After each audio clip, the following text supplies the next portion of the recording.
So check this out. Carol Dweck and her colleagues wanted to look into the impacts that praise had on children's development. So what they did is they took over 400 fifth grade students from all across the nation, and they did a really simple yet interesting study. Here's how it went down. They gave all the kids a really easy non-verbal IQ test. There were 10 questions, and at the end of the test, they praised all the children in one of two ways. The first group was praised for their intelligence. So they said, "Wow, great job, you must be really smart at this." Now the second group was praised for their effort. So they said, "Wow, great job, you must have worked really hard at this." Now this is a really subtle difference, but the impact it had is incredible.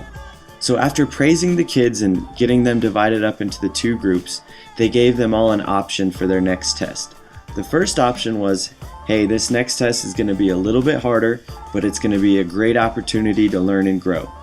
Now the second option was, this next test will be similar to the first and you will surely do well on it.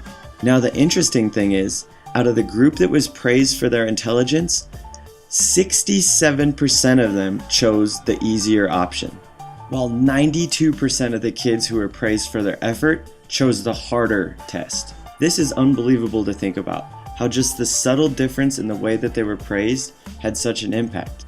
Carol Dweck explains why this happens. The child or adult hears, "Oh, you think I'm brilliant and talented.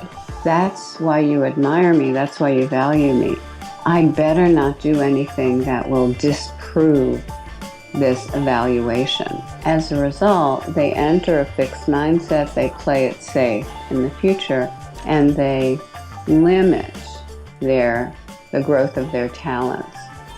Whereas focusing on the strategies they use, the way they're stretching themselves and taking on hard tasks, the intense practice they're doing, those are the kinds of things that say to a child or an older athlete, it's about the process of growth. As a result, they don't feel, "Oh, if I make a mistake, you won't think I'm talented." They think, "Oh, if I don't take on hard things and stick to them, I'm not going to grow." Next, Dweck and her colleagues gave all the kids a really difficult test. It was one that they would surely fail, but they wanted to look at how the different kids attacked this challenge. Dweck noticed that the group that was praised for effort worked harder, longer, and actually enjoyed this test more than the group that was praised for their intelligence. This group got really frustrated with this test and had the tendency to give up early. After this artificially induced failure round, all of the kids were given a third and final test. Now this test was the same level of difficulty as the first one, but check out the results. The group that was praised for their intelligence actually did worse on this test than the first one. Their average score actually dropped by 20%, while the group that was praised for their effort did significantly better, raising their average score by nearly 30%. This is a 50% difference in performance that was caused by a few subtle differences in the way that they were praised. This study shows how praise can either make or break a child's development. I mean, we all do it.